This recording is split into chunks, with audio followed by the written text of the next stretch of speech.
Video में हम लोगों ने आगाज किया था simplified self service BI tool जिसका नाम है पावर पिवोट। आज के वीडियो में आप लोगों के सामने उसका इंस्टॉलेशन प्रोसेस, साथ के साथ कंपैरिजन, मतलब अलग अलग वर्जन के लिए कौन सा कंपैटिबल रहेगा हमारा पावर पिवोट, एक्सटर्नल और इंटरनल प्रोसेस, और साथ के साथ थोड़ा सा इंटरफेस की झलक देते हुए आप लोगों के सामने पहला डेटा इंपोर्ट करके डेटा मॉडल करना चाहूंगा। तो आगे चलता हूं वीडियो आप लोगों के सामने। और जैसे एक्सेल का इंटरफेस आपसे जाना पहचाना आपके लिए आसान है, वैसे ही ये पावर पिवोट उसी का तो दूसरा भाई है। आगे चलते हैं और इनके एलिमेंट्स को एक एक करके जानते हैं और सीखते हैं।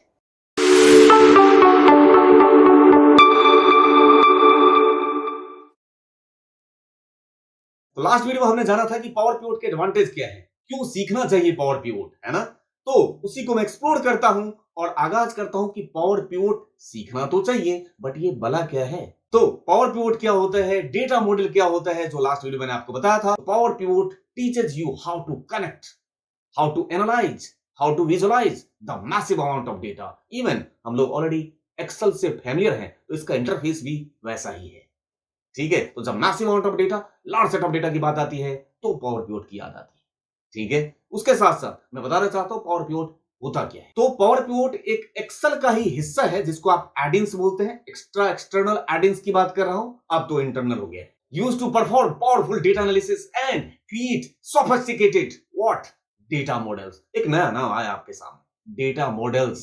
अभी इसका भी जिक्र करूंगा बहुत डिटेल में, ठीक। डेटा मॉडल्स क्या होता है वो सारा मैंने आपके लिए एक पीपीटी स्लाइड भी दे रहा हूं। उससे पहले अगर एक ब्रीफ थोड़ा सा 2-4 वर्ड में अगर पावर पिवोट को समझना है कि करता क्या है, बेनिफिट क्या है, तो ये मैंने नाम लिख रखा है। बस आपको इससे अलावा कुछ नहीं सोचना है। सबसे पहले जब लार्ज डेटा की बात आएगी तो पावर पिवोट। दूसरा, आप पावर पिवोट में भी कोई भी फॉर्मूला अप्लाई कर सकते हो, lookup, V lookup, H lookup, match, index, जो आपका दिल करे, ठीक। साथ के साथ ज्वाइंस, जब ज्वाइंस की बात आती है तो टेबल की बात होती है ना, रिलेशनशिप की बात होगा। जब मल्टीपल टेबल्स तो ज्वाइंस की बात आएगी। मतलब ये हुआ कि अलग अलग सोर्स से डेटा को एक जगह कॉमन प्लेस पे रखेंगे, उनके बीच में रिलेशनशिप स्टैब्लिश करेंगे, ज्वाइंस करेंगे सारे टेबल्स को, और उसके बेस पे एनालिसिस वाला काम करेंगे। ये भी इंपॉर्टेंट। और सबसे जबरदस्त, यहां तो जीबी तो दूर, एक्सेल में तो एमबीज वाले फाइल भी खुलने मुश्किल हो जाते हैं।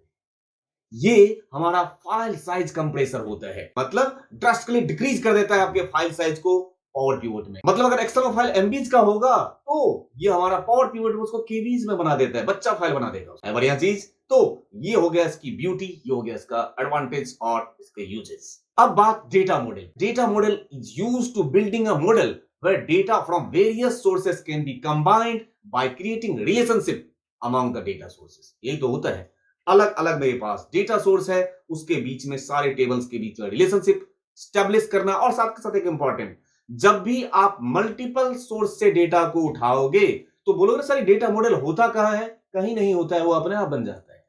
मतलब a data model is created automatically when you import 2 or more tables simultaneously from a database। मतलब ये जो डेटा मॉडल है वो इनेबल क्या कर देता है, मल्टीपल टेबल को इंटीग्रेट करने के लिए इनेबल हो जाता है। मल्टीपल टेबल को इंटीग्रेट करेगा और उसके बेस पे आप जो भी एनालिसिस वाला काम करना है, using pivot table, pivot, power view, किसी भी टूल को यूज करके आप उस डेटा को एनालाइज और रिपोर्टिंग कर सकते हैं। क्लियर हुआ ये? तो ये था हमारा डेटा मॉडल की कहानी की भाई डेटा मॉडल ऑटोमेटिकली क्रिएट होता है जब आप मल्टीपल टेबल की बात करें।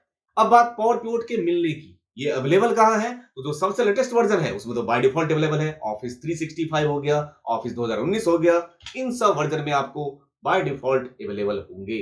ये रहा power pivot can be found in the following office products. इन सब वर्जन में आपके पास अवेलेबल है। माइक्रोसॉफ्ट ऑफिस का जो ऑफिशियल वेबसाइट है उसका कंटेंट है जो मैंने यहां पे आपको दिखाने की कोशिश की है कि कहां कहां मिलेगा। और साथ के साथ अगर मेरे पास ऑफिस 2010 वर्जन है, अगर आपके पास 2010 वर्जन है तो इसमें इनबिल्ट नहीं मिलेगा, आपको अलग से प्लगइन्स डाउनलोड करना। याद रखिएगा, अगर आपके पास ऑफिस 2010 है, कोशिश क्या कीजिए अब कम से कम 2013, 16, 19 तो डाल ही लीजिए, है ना। तो अगर 2010 आप यूज कर रहे हैं तो आपको वो पावर पिवोट का अलग से प्लगइन्स होगा, वो आपको डाउनलोड करना होगा, तब आप इंस्टॉल करें। साथ के साथ लेटेस्ट वर्जन में तो कई सारे अवेलेबल हैं, 2013 में आपको अवेलेबल होंगे, लेकिन 2013 के भी अलग अलग प्रोडक्ट आते हैं ना, स्टूडेंट, ऑफिस, होम, प्रोफेशनल, कुछ में होंगे कुछ में नहीं होंगे। यही वो बताना चाह रहा है कि इनमें इंक्लूडेड नहीं है। तो ये हम कैसे जाने कि अगर मेरे पास ऑफिस 10 के बाद का वर्जन है, मतलब 13 है और 16 है, 19 है, मेरे में है या नहीं, अभी बताते हैं। ये आपने एक्सेल खोल लिया और एक्सेल ओपन हो जाने के बाद आपके पास जो भी वर्जन हो, उसके बेस पे एक्सेल के ओपन हो जाने के बाद आपको यदि ये चेक करना हो कि पावर पिवोट मेरे में बाय डिफॉल्ट मतलब इनबिल्ट इंस्टॉल्ड है या नहीं है, तो आपको क्या करना है वो बता देता हूं। यहां पे मेरे वाले में दिख रहा होगा आपको पावर पिवोट, देख लीजिए। अभी दर्शन करेंगे डिटेल में। पावर पिवोट यहां पे दिख रहा है, ये दिख नहीं रहा था, मैंने दिखाया है। मतलब कैसे दिखाया है वो आपको बता देता हूं। फाइल में चले जाइए और यहां पे मिलेगा आपके वर्जन में ऑप्शंस। ऑप्शंस में चले जाएं और यहां से फिर आप चले जाएं एडिन्स। वो एडिन्स था नहीं वहां पे, डिफॉल्ट वाले में भी अपने आप नहीं आता, यहां से आपको इनेबल करना होता है। तो आपने एडिन्स पे क्लिक कर दिया और यहां पे चले जाए आप कॉम एडिन्स, है ना। कॉम एडिन्स में गो पे क्लिक कर दीजिए और यहां पे आपको दिख जाएगा Microsoft power pivot, power map, power view, और ये जितने भी अनचेक है इसको चेक करने की एक एक करके बारी आएगी। मतलब हम एक एक करके सीखें।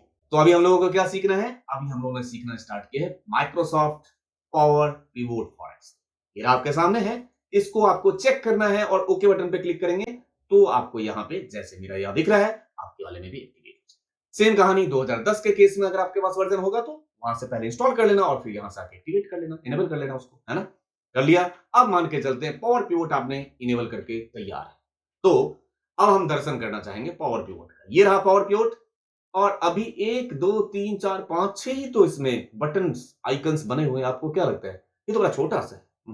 अभी तो इंटरफेस उसका आया भी नहीं। उसका इंटरफेस आएगा तब जब आप एक डेटा को उठा के इंपोर्ट करेंगे। तो सबसे पहला इंपोर्ट पावर पिवोट का आपके सामने, ये रहा मेरे पास एक टेबल, ये रहा दूसरा टेबल और ये रहा तीसरा टेबल। 3 टेबल मान के चलते हैं आपके पास, ठीक। और एक एक करके मैं तीनों टेबल को एक ही डेटा मॉडल में इंपोर्ट करने की कोशिश करूंगा। सबसे पहले देखिए यहां पे ये टेबल है ना, इसको इंपोर्ट करने की कोशिश करते हैं। तो जब इंपोर्ट करने की बात करेंगे दैट मींस इस डेटा को ऐड करने की बात करेंगे। ये जो अभी मेरा इंटरफेस दिख रहा है ये किसका इंटरफेस है, आपको खुद पता है, इसी के साथ तो रोज खेलना होता है हमारा। ये एक्सेल का इंटरफेस है। दैट मींस पावर पिवोट का इंटरफेस अलग होगा अगर वो एक अलग टूल है तो टूल अगर अलग है तो उसका इंटरफेस भी अलग होगा। ये अभी जो आपको दिख रहा है ये पावर पिवोट का इंटरफेस नहीं बोलेंगे इसको, ये पावर पिवोट का टैब है, ठीक। ये टैब है ना पावर पिवोट का। अब जब मैं डेटा मॉडल में इस डेटा को उठा के ऐड करूंगा तो ये मुझे जहां लेके जाएगा वो लेके जाएगा पावर पिवोट के इंटरफेस पे, जहां पे हम बैठ के पावर पिवोट पे काम करेंगे, ठीक। तो ये रहा मेरे पास डेटा। साथ के साथ एक और इंपॉर्टेंट, ये जो अभी आपको डेटा दिख रहा है ये तो रेंज है ना, ये नॉर्मल डेटा बना हुआ है। पावर पिवोट कभी भी इस नॉर्मल रेंज पे काम नहीं करता है।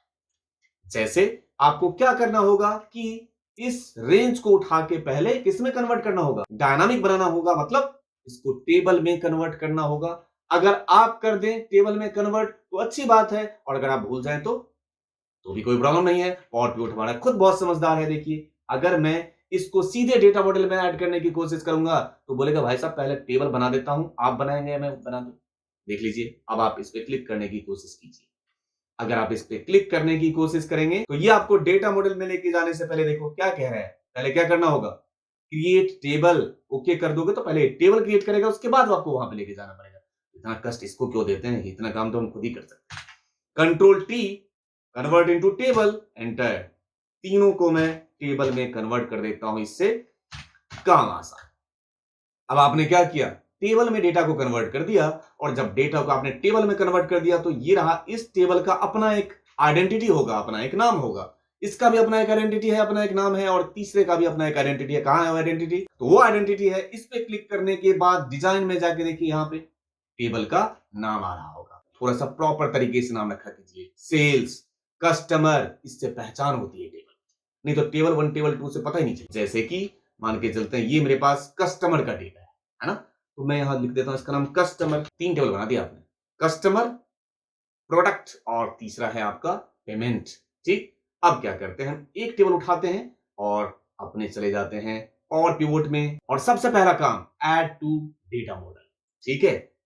ऐड करते हैं इसको उठा के। अब आपसे टेबल नहीं बन पाएगा क्योंकि टेबल आपका खुद बना चुके हैं आप लोग। ये जो अब लोड हो रहा है वो हो गया, इतना टाइम कहां।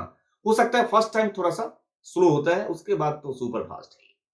ये आपका डेटा इसमें कहां पे ऐड हो गया है, डेटा मॉडल में। साथ के साथ इसकी एक और बहुत ब्यूटी है कि मुझे ये चेक करना है कि कौन सा डेटा ऐड हुआ, क्या पता नाप शनाप दिखा रहा हो, तो वापस जाने के लिए आपके पास दो ऑप्शन, या तो आप ऑल्ट टैब जैसे एक एप्लीकेशन से दूसरे एप्लीकेशन में मूव करते हैं, या यहीं पे होता है स्विच टू वर्कबुक। ये देखिए, या तो स्विच टू वर्कबुक पे क्लिक कर देंगे तो वापस एक्सेल में अलग अलग आपको दो डायलॉग बॉक्स बन गया होगा। यहां पे देखिए, ये देखिए आपको दो डायलॉग बॉक्स अलग अलग दिख रहा होगा, देख रहे हैं?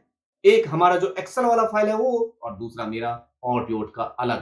साथ के साथ आपको और बता देना चाहता हूं, जब नेक्स्ट वीडियो लेके आऊंगा तो ये यहां पे क्यों इंपोर्ट किया, ठीक, इसका बेनिफिट क्या है, ये अलग से सेक्शन क्यों बना हुआ है, देख रहे हैं? ये एक अलग से सेक्शन बना हुआ है, इसका क्या बेनिफिट है, आगे चल के बहुत आराम आराम से और डिटेल में डिस्क्राइब करते चलेंगे। थोड़ा सा आपको झलक दे देते हैं। ये जो आपको एक अलग सेक्शन दिया गया है, होता क्या है, लाखों डेटा होते हैं, 10-20 हजार वाली बात तो है नहीं जिसके लिए मैं पावर पीओट यूज करूं। यहां तो लाखों डेटा की बात करनी है, तो जब लाखों डेटा होगा तो ये लाखों डेटा ना तो एक बार में लोड करता है, ना आपको एक बार में दिखाता है। आपको जितनी जितनी जरूरत होगी उतनी उतनी ही दिखाएगा, उतना उतना ही लोड करेगा। ये एक बार लोड वहां पे बैकएंड में हो चुका है। मतलब ये वाला जो आपका जो अलग से एक सेगमेंट आपको दिख रहा होगा, पार्टीशन दिख रहा होगा, ये वाला जो हिस्सा है, इसमें जैसे हम एक्सेल में फॉर्मूला लिखते थे ना, तो ये भी तो एक्सेल ही है। ये देखो एक्सेल जैसा है तो सब कुछ है, देखिए सारे टैब आपको दिखेंगे, वैसे तो है सब कुछ, ठीक है, लेकिन ये एक्सेल का मतलब एनहांस्ड वर्जन है। उस पिवट टेबल को जो सीखते थे वही पिवट टेबल ही तो है, लेकिन उस पिवट टेबल का ये मास्टर वर्जन है। मान के चलते कैलकुलेशन करना है, ये कैलकुलेशन तो मैंने पिवट टेबल में भी करके दिखाया था, लेकिन पिवट टेबल जब मैंने आपको सिखाया था उसी टाइम मैंने बोला था कि यहाँ पे छोटा मोटा कैलकुलेशन होता है। जब आपको थोड़े से ज्यादा बड़े फॉर्मूला पे काम करना हो तो वो वहां पे पिवट टेबल में बताया था, फील्ड आइटम्स एंड सेट्स, उसके थ्रू हमने फॉर्मूला लगाना सिखाया था। और यहाँ पे ये है टैक्स मेजर्स, इसको बोलते हैं मेजर्स, ये वाला जो हिस्सा है, ठीक है। मेजर्स का मतलब ये टैक्स फॉर्मूला यहाँ पे अप्लाई करेंगे। अगर मैं यहाँ पे कुछ भी लिखूंगा तो देखिए वही वाला काम तो आ गया, लेकिन यहाँ पे आपने सम लिखा, ये देख रहे हैं कुछ कुछ नए नए फंक्शंस दिखने लगे होंगे, ये बहुत सारे आपको नए नए फंक्शन से भी दर्शन। तो अब आपसे मेरी मुलाकात होगी नेक्स्ट वीडियो में डिटेल वर्जन के साथ। क्या, तो ये जो इंटरफेस है पावर पीओट का, थोड़ी सी इसकी जानकारी लेनी बनती है, और साथ के साथ मैं डेटा को इंपोर्ट करूंगा। अभी तो मैंने एक सिंगल वर्कशीट को इंपोर्ट किया, और साथ के साथ अगर आपको दूसरा डेटा इंपोर्ट करना है, मान के चलते ये अगेन फिर इस पे कर्सर रख दीजिए, add data to the data model. अब आपका ये दूसरा डेटा भी लोड हो गया। तो आपके सामने दूसरा डेटा अपलोड हो गया, लेकिन वो पहला कहां गया, तो उसको मैनेज करने के लिए कोई मैनेजर होना चाहिए ना।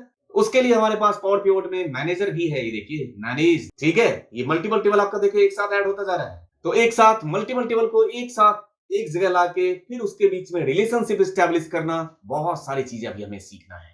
बट आपको पेशेंस रखना होगा, स्टेप बाय स्टेप मैंने स्टार्ट किया है। मैं कहीं कहीं से कोई भी टॉपिक उठा के कुछ भी वीडियोस व्यूज कमाने के लिए, सिर्फ बनाने के लिए मैं वीडियोस नहीं बनाता हूं। मेरा मकसद आप लोगों को सिखाना है, वो भी स्टेप बाय स्टेप उसकी बारीकियों को। इसी उम्मीद में कि आप लोग पेशेंस के साथ एक एक कॉन्सेप्ट बारीकियों से सीख रहे हैं, और उसको इंप्लीमेंट करने के साथ साथ कहीं भी इंटरव्यू जब जाएं तो आपको खुद में गुरूर रहना चाहिए कि हाँ, मेरा कॉन्सेप्ट क्लियर है। इस उम्मीद के साथ अब आप लोगों से मिलता हूं नेक्स्ट वीडियो में किसी न किसी बेहतरीन कंटेंट के साथ, और ये सारे के सारे एफर्ट सिर्फ और सिर्फ आप और आपके साथ जो लोग जुड़े हैं उनके बेहतर कल के लिए।